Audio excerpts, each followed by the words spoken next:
futuro das relações de trabalho e dos negócios. Há quem diga que estamos vivendo uma transformação em escala como nunca visto antes. Será mesmo? Esse assunto é importante para a gestão dos seus negócios e é um assunto que a gente traz para o Rumo Certo de hoje. E aí eu recebo aqui nos estúdios do canal Empreender em Brasília, Guilherme Terrengue, que é especialista no assunto, especialista em vendas e negócios. Guilherme, seja muito bem-vindo, meu caro. Muito obrigado, sim, é um prazer estar aqui com você.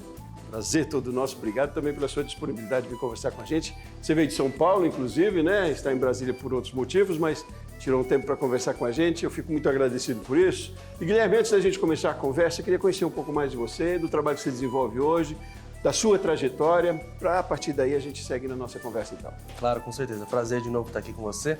Bem, brevemente, em poucas palavras, minha trajetória sempre foi na área comercial, na área de vendas, na área de negócios, desde empresas internacionais como também nacionais. Hoje eu trabalho numa empresa internacional e eu lidero o time aqui comercial na América Latina e na região da Ibéria, então Portugal e Espanha.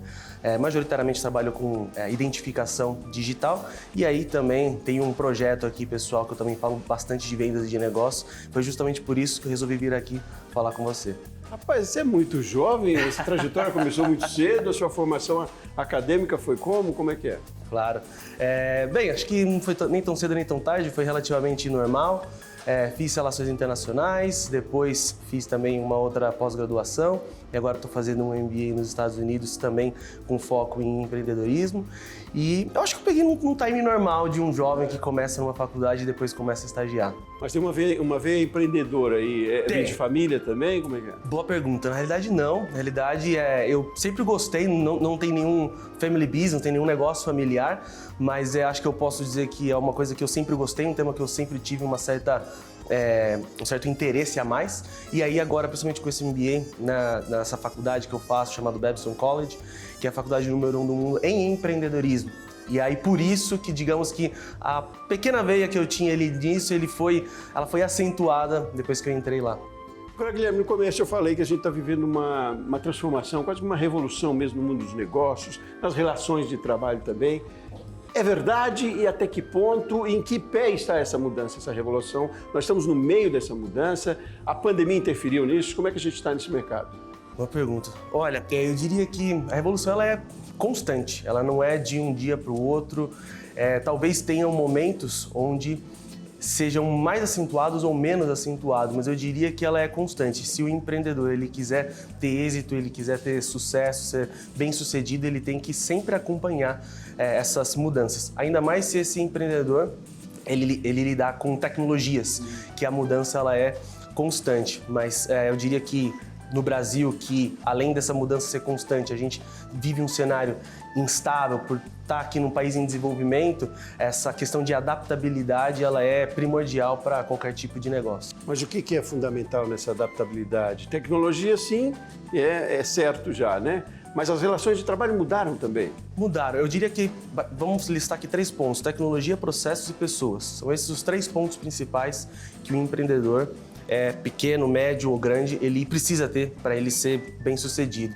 E aqui, se a gente quiser destrinchar cada um desses 3 aqui, a gente passaria vários programas, né?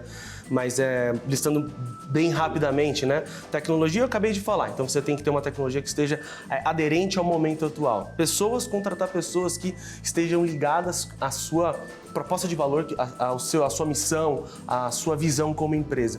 E processos, por mais chato que seja, processos são necessários. Vocês aqui no canal A Empreender tem um monte de processo também, como uma empresa. E qualquer empresa, independentemente do tamanho dela, precisa ter processo porque precisa de ordem, de uma coisa que todo empresário e todo também investidor ele adora e ele precisa, chamado previsibilidade. Você tem que saber qual que é o próximo passo, qual que é o caminho que você está indo. Não, ótimo, beleza. A gente tem os 3 pontos então.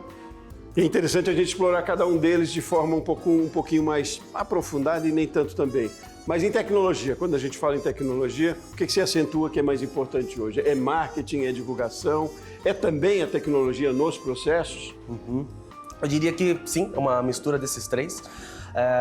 Principalmente, se esse empreendedor ele quer ganhar escala, ele precisa mostrar a cara, ele precisa estar presente, diferentemente de outros tempos que eram panfletos que você ia na rua e entregava. Hoje a tecnologia está aí.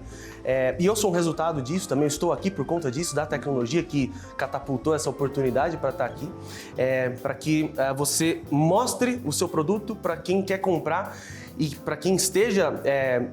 e para quem tenha também essa necessidade para essa solução que você oferece, independentemente da localização. Então, quando eu falo de tecnologia, talvez aqui a gente esteja falando um pouquinho mais de marketing e desse impulsionamento no digital. Mas aí, para isso também exige técnica, por mais que a gente tem falado muito sobre isso aqui, mas é sempre bom ter uma visão de um outro profissional também. Eu digo, então, a tecnologia está tão disponível hoje em dia, parece tão fácil, né? Quando a gente trata de forma mais simplista, talvez, das redes sociais. Mas para tudo é preciso técnica para que seja assertivo também, né? Até que ponto a tecnologia favorece e é um risco se não bem usada, não? Com certeza, toda certeza. Ela pode ser um tiro no pé, assim como ela pode ser um game changer, pode ser uma coisa muito importante, pode ser alguma coisa que pode mudar a sua empresa, pode levar a outro nível. A gente sabe que para você construir uma imagem demora, né, anos. Agora, para você queimá-la é uma questão de segundos. Então, ao mesmo tempo que, no caso aqui, as redes sociais ou a internet ou a tecnologia está aqui para ajudar, ela tem que ser usada de uma maneira muito inteligente e também de uma maneira muito sábia, no sentido de eu não posso falar aquilo que eu não entrego. Porque da mesma forma, mais uma vez, que ela está aqui para te impulsionar, ela pode te aniquilar, ela pode acabar minando outras oportunidades, porque o mercado fala e além do mercado, os clientes, como nunca antes, eles falam e eles falam mesmo abertamente para que outras pessoas também vejam aquilo e uma vez que a sua marca ela é impactada, principalmente para pequenos empreendedores que não têm um ponto chamado consciência de marca, que é o brand awareness, não tem isso, para depois você reconstruir isso, meu amigo, é um pouquinho mais difícil o caminho. É mais do que o produto, você diria? É a marca, é o propósito da empresa, que é o grande conteúdo dessa divulgação, enfim, não só da divulgação, mas do ativo da empresa? Com certeza. Não, a gente não está falando só do produto, porque se fosse só o produto, tem muitos produtos aí fora que são melhores do que muitos do que a gente conhece, só que eles talvez não tiveram a mesma exposição para outras pessoas ficarem cientes dele. E aí outros produtos que talvez num primeiro momento tenham uma qualidade inferior, e aqui sem fazer juízo de valor, eles têm uma venda, uma saída, uma procura, uma busca maior. Então certamente, a gente está falando então do produto, mas a gente está falando do que aquela frase que ela é muito comum, né? A propaganda ela é a propaganda é a alma do negócio, né? Então uma propaganda bem feita, com certeza escala o seu negócio ainda mais. E interessante como o consumidor tem que ser visto, e cada vez mais, né? Não digo uma ferramenta, mas é um aliado nesse processo, né? Muito mais e está muito mais próximo, por isso talvez a importância que você falou da transparência também, né? Com certeza. Quando é bem feita essa estratégia, ele é um aliado, mas quando é mal planejada, ele pode ser um grande detrator. Detrator no mundo dos negócios é aquela pessoa, seja um cliente ou pode ser um não cliente, que não adere à sua proposta de valor, não compra o que você vende e, do contrário, além de não comprar, ele não fica em silêncio, ele fala, e quando ele fala, ele não fala para te elevar, ele fala talvez não numa intenção realmente negativa de eu quero prejudicar essa pessoa, mas sim porque não vê valor naquilo que você vende. Então ele pode ser para os dois lados. Agora é um desafio grande então para o empreendedor, para o micro e pequeno empresário, administrar isso também, né? Porque ao mesmo tempo que você está aberto com a tecnologia, com as redes sociais, você está suscetível a críticas e precisa administrar isso de forma muito profissional também, né? Para que isso também seja um ativo, seja uma forma de transformar o que é negativo no positivo, né? Há uma preparação para isso, né, Guilherme? Sim, tem que ter uma preparação. Quando a gente olha algo que já está postado ou que já foi veiculado, a gente fala, nossa, parece tão simples, mas vocês que trabalham até aqui com mídia, vocês sabem que tem um monte de coisa por detrás. E também nas redes sociais, no mundo digital, de uma maneira geral, existe uma grande preparação prévia, existe cronograma, existe pesquisas também prévias para saber qual que é o melhor momento, o melhor conteúdo, o melhor timing para para você postar, e tudo isso daqui é importante para que você no final alcance você como empreendedor alcance esse seu objetivo. O que você recomenda? É preciso terceirizar esse trabalho? É um trabalho hoje muito profissional, muito técnico. É possível que a gente consiga fazer isso lá na minha padaria, que seja, num restaurante pequeno, num salão de beleza, enfim, num pet shop? Ou a recomendação para que seja realmente assertivo é que a gente procure um profissional que faça? Como é que eu trago essa ferramenta, a tecnologia, para dentro da minha gestão? Olha, ninguém começa grande, isso é um fato. Todo mundo, principalmente o pequeno empreendedor, a gente sabe que mais de 99% das empresas no Brasil são PMEs, só 1% são empresas grandes. Então, se eu falar aqui que você precisa terceirizar de uma equipe 100% alocada para isso, é falacioso, é irreal. A gente sabe que o pequeno empreendedor no Brasil, ele tem que fazer o produto dele e, ao mesmo tempo, ele tem que fazer o back-office. Ele acaba sendo 1001 utilidades, né? Então, a realidade se você, de acordo com a sua disponibilidade financeira, não puder fazer uma contratação de alguém para fazer essa gestão, é melhor fazer do que não ter nada. Então, talvez num primeiro momento você que tenha que colocar a mão na massa ali, e conforme o seu negócio for ganhando cada vez mais tração, aí quem sabe você pode buscar uma mão de obra para isso, que seja 100% focada. E aí nesse mundo do digital, aí você tem vários outros papéis, vários outros profissionais que acabam dando esse suporte, desde uma mera ação de marketing, de postagem, de materiais, de conteúdos, como também gestão de tráfego, etc. Mas aqui é outro tema. Sim, mas você diria que é mais postura, né? Mais iniciativa. Sim. Do que investimento necessariamente, pelo menos no primeiro momento, né?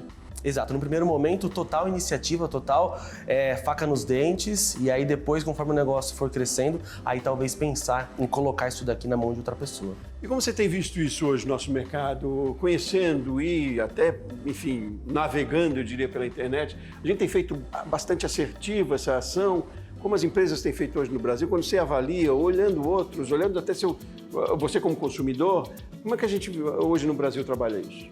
É engraçado que o Brasil, ao mesmo tempo que ele tem um amadorismo para muitas coisas, ele tem um nível de engajamento do lado do público muito grande. Então a gente vê que o Brasil ele é um dos grandes mercados consumidores de conteúdo digital. Por consequência, você tem um mercado muito forte aqui para esse tipo de profissional. E pelo que eu vejo é que o brasileiro ele também gosta um pouco do amadorismo, E claro que a gente tem que tomar muito cuidado de qual que é a persona final que essa pessoa, essa marca está falando. Se for uma lógica B2B, não pode ser amador. Agora, se for uma lógica talvez B2C, então eu como empresa, eu falo com o meu consumidor final, aí talvez o consumidor final, talvez não, o consumidor final brasileiro, ele gosta de ver um pouco do quem é o dono ou como é o dia a dia naquela empresa. E não necessariamente aquele super material, super conteúdo, hiper produzido, que você gastou muitas vezes, investiu muito para fazer, vai necessariamente gerar o impacto que você imagina. Então, talvez um pouco desse mix de como é o dia a dia, entre aspas, um tom mais um pouco amador, e algo um pouco mais profissionalizado, eu acho uma combinação legal. Então aqui, seja pro lado da empresa, como eu falei, dessa mistura, e do lado também que você me perguntou como cliente, como consumidor, eu também gosto de ver, porque é muito bonito você ver todo aquele material produzido, mas como é realmente em loco, como é o dia a dia ali. Eu também gosto de ver um pouco dos bastidores. Legal, nem tudo é comercial de margarina, aliás, nem tudo precisa ser feito como na publicidade, que tem um valor enorme, é claro, mas também não precisa ser uma produção de cinema, né?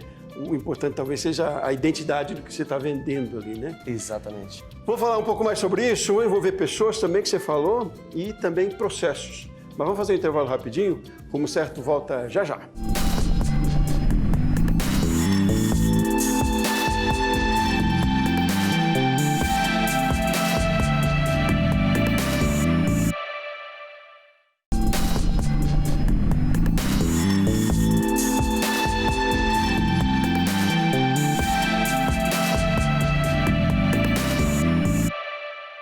De volta com o Rumo Certo, estamos falando hoje do futuro, das transformações no mercado de trabalho e também nos negócios.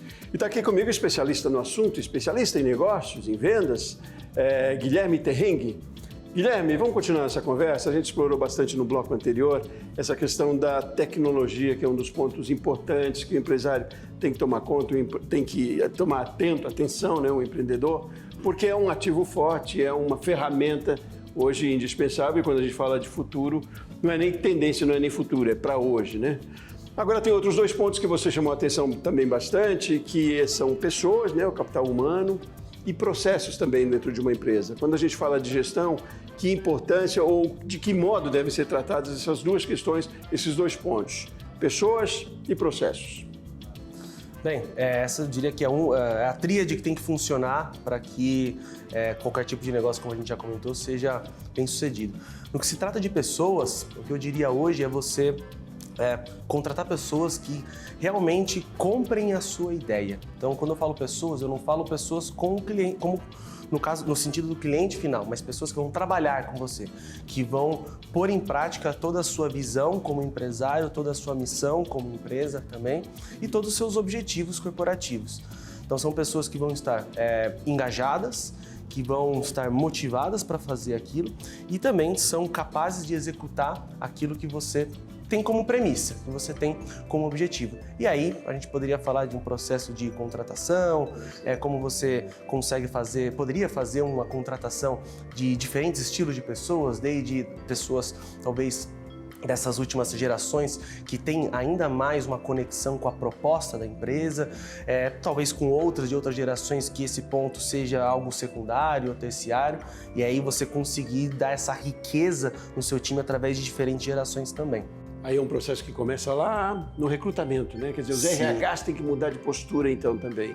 Mas como é que se dá isso? O que se avalia num profissional que esteja engajado com a empresa? Como ele está engajado antes de vivenciar o trabalho dentro de uma empresa? Como a empresa pode estimular esse engajamento? E até que ponto a responsabilidade é da empresa ou é do profissional, do colaborador? Como é que se dá essa química e essa máxima também? Que é um desafio, né? Com certeza. É um desafio que tem que ser um casamento, tem que ser algo mútuo.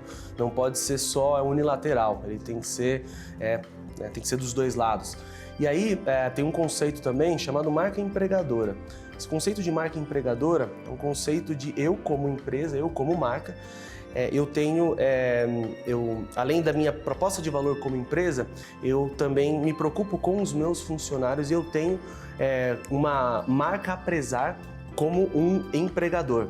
Então, esse é um dos motivos que também podem atrair talentos para trabalhar a sua empresa. Talvez se você, vamos supor, for uma empresa, um empresário que trabalhe em alguma comunidade em específica e aí você tem uma proposta para aquela região, para aquele local, você tem que ter também um DNA que atraia pessoas que se vejam naquela causa também. E aí a gente está falando, então, seja do serviço que você presta ali ou do produto que você presta, como também todo o valor que está enraizado aqui dentro, que eu, quando olho de fora, eu falo, nossa, que legal essa empresa, gostaria de trabalhar ali com eles, porque esse impacto social que eles têm se casa também com os meus objetivos. E aí você pode atrair esse tipo de profissional, seja de uma maneira ativa, como de uma maneira passiva. Uma maneira passiva, o que eu quero dizer voltando a esse exemplo, eu olho para a empresa e falo, gostaria de trabalhar ali. Vou mandar o meu currículo, passivo. Agora, empresa ativa, eu vou atrás dessa pessoa. Eu vou ali e falo, eu quero contratar o Guilherme. Guilherme, gostei muito de você. E você vai atrás dessa pessoa e estende o convite para ela e ela vai trabalhar com você também. Então, são algumas maneiras aqui para recrutar. É muito curioso. O valor tem quase que peso maior, ou talvez maior, você vai me dizer, do que o salário ou benefício hoje em dia. E é uma questão geracional também, essa moçada mais nova como você, que tem essa visão também do interesse pelo todo, pelo valor, não só o valor daquela empresa, mas o valor que ela entende na sociedade, na questão ambiental, na questão de humanidade, de humanização, de diversidade também. Tem um pouco isso. Esses valores estão pesando mais do que benefícios e salários hoje em dia? Olha, minha visão pessoal, tá? Eu acho muito difícil falar isso, muito embora seja algo que a gente escuta e que a gente escute, que a gente leia bastante. Mas eu tenho uma visão um pouco diferente a isso. Eu acho Eu acho muito difícil num país como o Brasil, que é desigual, enfim, todo mundo já sabe da realidade, todo mundo vive aqui, eu falar que os benefícios eles vão pesar menos ou mais do que a questão cultural, até porque quando a situação aperta, todo mundo sabe para onde vai recorrer, né? Então, talvez, dependendo da história de vida dessa pessoa, ela possa se dar o luxo de falar, não, eu acho que a questão do propósito e a questão de eu trabalhar de home office são mais importantes para mim do que o meu salário. Mas talvez, se eu tiver uma outra história de vida, um outro histórico, o salário seja mais importante e eu, com certeza, posso ir, não 5, mas 7 vezes na semana, fazer meu trabalho ali em loco mesmo, lá no escritório ou lá no estabelecimento. Eu acho muito difícil a gente falar e quando a gente também avalia que grande parte dos profissionais de uma maneira geral trabalham no corporativo, que trabalham no corporativo de home office, eles têm histórias de vida que talvez seja diferente da maioria dos profissionais da realidade do Brasil. E eles podem, às vezes, se dar o luxo. E o pequeno empresário, o médio empresário, que talvez aqui seja grande parte do público que nos segue, eles não têm essa realidade. Eles precisam estar ali todos os dias no batente. Então eu acho que tem que pesar um pouco e isso também é um outro processo que tem que ser feito ao longo do recrutamento para você saber, esse tipo de profissional que eu vou atrair, talvez ele tenha essas características. Como que eu faço para atrair? É salário? Então eu vou compensar mais no salário. É trabalhar remoto? Então eu vou focar aqui. É na questão de propósito de empresa? Então eu vou focar aqui. Então não tem uma só regra, tá? Isso vai depender muito de quem que você quer contratar no final. Ótimo. Mas é a minha opinião. Não, mas é ótima a sua colocação diante da realidade que a gente tem, né? Pode ser uma tendência, a gente tem falado muito sobre isso, é muito conceito também, que é importante sim que se atente para isso, mas a realidade é outra e para cada caso tem que ser tratado de uma maneira, né? Vamos entrar num outro assunto que envolve também esse engajamento, esse trazer a pessoa para participar da empresa, que é processos, né? Para que os processos aconteçam e que são importantes que eles aconteçam, é preciso que as pessoas estejam engajadas também, né? Como é que se dá isso? Como é que eu trago esse colaborador e como é que eu na minha gestão, implanto uma ordem de processos de forma eficiente, produtiva e lucrativa para a empresa? Claro. Bem, sem processos, sem previsibilidade, sem resultados no final. E toda empresa, quando ela nasce, por mais que ela seja uma ONG, ela precisa de receita. Ela precisa, por mais que o impacto seja social. Senão, ela morre, né?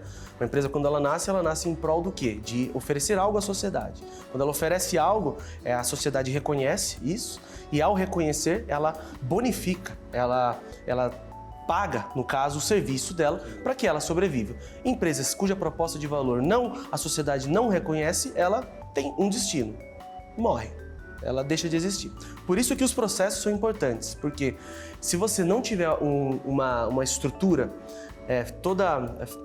e quando eu falo uma estrutura, você empreendedor que está ouvindo, você não precisa ter uma estrutura de uma hiperempresa. Você tem que ter uma estrutura que seja capaz de dar para que o seu negócio ele dê o próximo passo.